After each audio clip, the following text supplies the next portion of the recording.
एक महाराज जी वृंदावन में थे, तो वो रोज शाम को प्रवचन करते थे। तो एक दिन प्रवचन करते हुए ठाकुर जी के रूप का वर्णन कर रहे थे। बोले ठाकुर जी भांडीर वन में गैया चराने जाते हैं, पीताम्बरी पहन करके जाते हैं, मोर मुकुट पहनते हैं, कानों में ऐसे कुंडल पहनते हैं, आदि आदि सब रूप का वर्णन कर रहे थे। तो उनके सारे शिष्य बैठ करके सुन रहे थे। उन शिष्यों में सबसे पीछे बैठा था उनकी गौशाला में गायों की सेवा करने वाला ग्वारिया। और वो ग्वारिया इतना सीधा था, इतना भोला था कि सब लोग उसको प्यार से भोंदू बुलाते थे। क्या बुलाते थे? भोंदू किसको कहते हैं? जो बहुत भोला होता है उसको भोंदू कहा जाता है। तो गुरुदेव तो प्रवचन करते थे, लेकिन भोंदू जो था ना, उसको ऐसा लगता था कि गुरुजी कोई 2-3 हजार साल पुरानी कथा नहीं सुना रहे हैं। शायद रोज ऐसी लीला होती है वृंदावन में और गुरुजी हमारे उसी को सुना रहे हैं। आज जब गुरुजी ने बताया कि भांडीर वन में ठाकुर जी गैया चराने के लिए जाते हैं, भोंदू ने जैसे ही सुना, सुन करके भोंदू को लगा मैं भी तो भांडीर वन जाता हूँ गैया चराने। अरे उसी भांडीर वन में मैं भी गैया चराने जाता हूँ और गुरुजी बता रहे हैं उसी भांडीर वन में ठाकुर जी गैया चराते हैं, लेकिन मुझको तो कभी दिखे नहीं।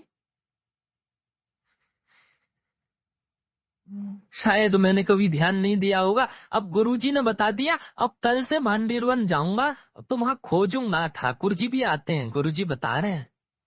उसका इतना विश्वास गुरुजी की बात पर कि उसको लगा कि ठाकुर जी आज भी आते हैं भांडीर वन।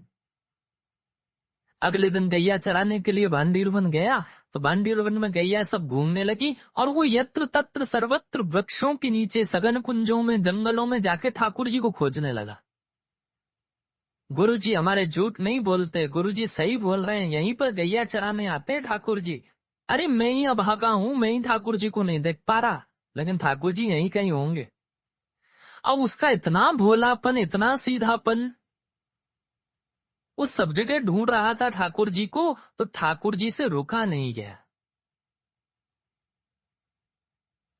अकेले जान भोंदू को अपने गायों के समूह को लेकर के, तभी भोंदू देखता है कि सामने से विशाल गायों का समूह आ रहा है और उस गाय के समूह के मध्य में श्याम वर्ण के पीताम्बरी पहने हुए ठाकुर जी उसकी ओर आ रहे हैं। ठाकुर जी को अपनी ओर आते देख भोंदू तो नाचने लगा, निमग्न हो गया, भाव में भर गया।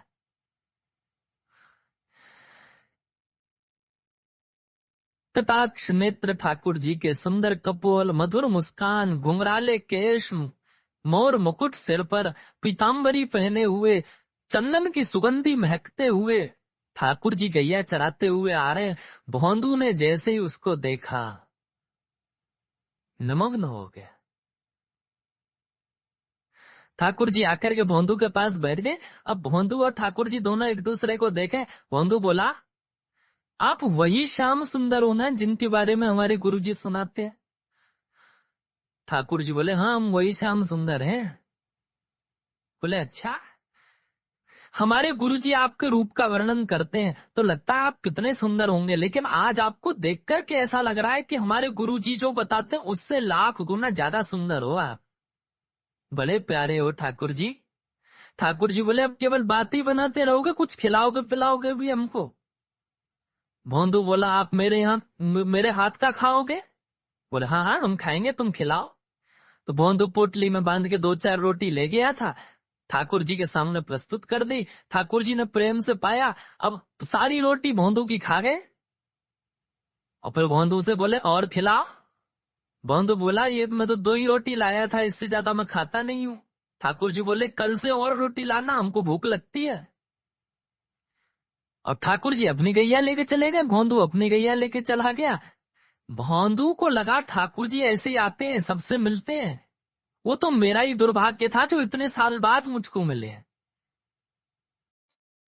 भोंदू ने आकर के किसी को कुछ नहीं बताया, उसने गुरुजी से भी कोई चर्चा नहीं की।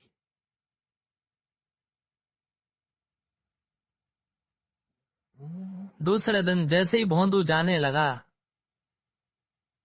ज्यादा रोटियां ले गया, ज्यादा सब्जियां ले गया। तो रसोई घर के जो महाराज जी थे उन्होंने जाकर के गुरुजी को बताया। बोले, गुरुजी आज तो भोंदू इतना सारा भोजन लेकर के जा रहा है। गुरुजी आए, आकर के बोले भोंदू तुम तो इतना नहीं खाते, किसके लिए लेके जा रहे हो? तो भोंदू ने सहज भाव से कहा, बोले गुरुजी मैंने आपको बताया नहीं, लेकिन मैं जहां गैया चराने जाता हूँ ना भांडीर वन में, वहां ठाकुर जी भी आते हैं अपनी गैयाओं के साथ। कल आए थे, मेरे से रोटी मांग रहे थे तो मैंने 2 रोटी खिला दी, तो ठाकुर जी को कम लगी इसलिए मैं ज्यादा लेके जा रहा हूं। तो ये ज्यादा पुरानी नहीं, 60-70 वर्ष पुरानी बात है। गुरुजी बोले भोंदू कौन आता है भांडीर वन में? बोले ठाकुर जी आते। बोले कौन से ठाकुर जी? बोले वही ठाकुर जी जिनकी आप कथा सुनाते हो। गुरुजी बोले सच में ठाकुर जी आते हैं? बोले हाँ। अच्छा बता तो सही कैसे दिखते हैं वो? ऐसे कोई बालक मुकुट उकुट पहन के आ गया होगा, तुझको पागल बना रहा होगा? बोले नहीं गुरुजी मैं बताता हूँ ना, बिल्कुल कमल जैसे उनके नेत्र हैं, जब वो मुस्कुराते हैं तो ऐसा लगता है मोतियों जैसे उनके दांत हैं, कानों में ऐसा कुंडल पहनते हैं, और गुरुजी सबसे बड़ी बात, वे जब चलते हैं ना तो वो बाकी अदा से चलते हैं, और उनके पैर जब पृथ्वी पर पड़ते हैं ना, उसके बाद जब जैसे ही पैर हटाते हैं तो पृथ्वी पर एक एक अद्भुत सी सुगंधी सी उगने लगती है, एक अद्भुत सा दृश्य प्रकट हो जाता है पृथ्वी पर। पीली पीताम्बरी पहनते हैं, चंदन की सुगंधी आती है, गुरुजी बहुत सुंदर लगते हैं ठाकुर जी। बंधु, जो सीधे लोग होते हैं ना वो झूठ नहीं बोलते, चतुर लोग झूठ बोलते हैं। गुरुजी ने मन में विचार किया, कोई और मुझसे कहता तो मैं मानता नहीं, लेकिन भोंदू इतना सीधा है ये झूठ नहीं बोल सकता। भोंदू के मुख से ठाकुर जी के बारे में सुनकर के गुरुजी के नेत्र सजल हो गए, और वो कहने लगे भोंदू आज ठाकुर जी आएंगे मिलने के लिए? बोले हाँ आएंगे गुरुजी। तो बोले आज जब ठाकुर जी आए ना तो ठाकुर जी से कहना कि तुम्हारे गुरुजी ने उनको बुलाया, उनको यहाँ लेकर के आना, यदि आ जाए तो। बोले अरे गुरुजी मैं लेके आऊं उनको? बोले हाँ तुम लेके आना। अब भोंदू को यहाँ भी ये लग रहा है कि गुरुकुल में इतने सारे चेले पढ़ते हैं गुरुजी के, मेरे से भी ज्यादा विद्वान चेले रहते हैं, गुरुजी किसी को भी कह सकते थे कि ठाकुर जी को ले आओ, लेकिन मुझसे क्यों कहा? उसको अब भी ये विश्वास नहीं हो रहा कि ठाकुर जी केवल उसी से मिलते हैं, उसको लगा सबसे ही मिलते होंगे, लेकिन गुरुजी ने मेरे को योग्य जान के मुझसे कहा कि ठाकुर जी को लेके आना। भोंदू तो नाचता गाता हुआ पहुंच गया भांडीर वन। जैसे ही ठाकुर जी आए, ठाकुर जी आके बोले अरे भैया भोंदू जल्दी रोटी खिला। अब भोंदू तो तैयारी करने लगा, पत्तल में रोटी रखने लगा, गुड़ रखने लगा, अचार रखने लगा, दही रखने लगा, और रखते रखते बोलने लगा ठाकुर जी आज एक प्रार्थना करूं? बोले हाँ बोलो।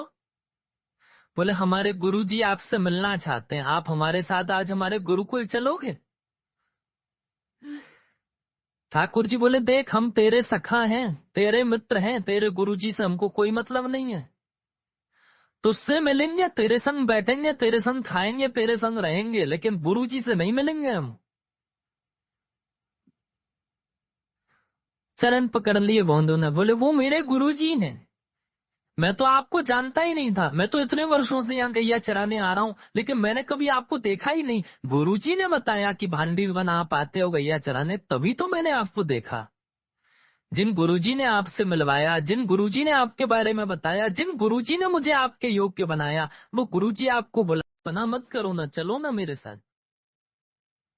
ठाकुर जी बोले देख भोंदू तू जो कहेगा सब करेंगे, लेकिन ये तेरे अलावा हम किसी से नहीं मिलेंगे, और चाहे तेरे गुरुजी हो चाहे गुरुजी के भी पिताजी हो, हम तुझसे ही मिलेंगे बस।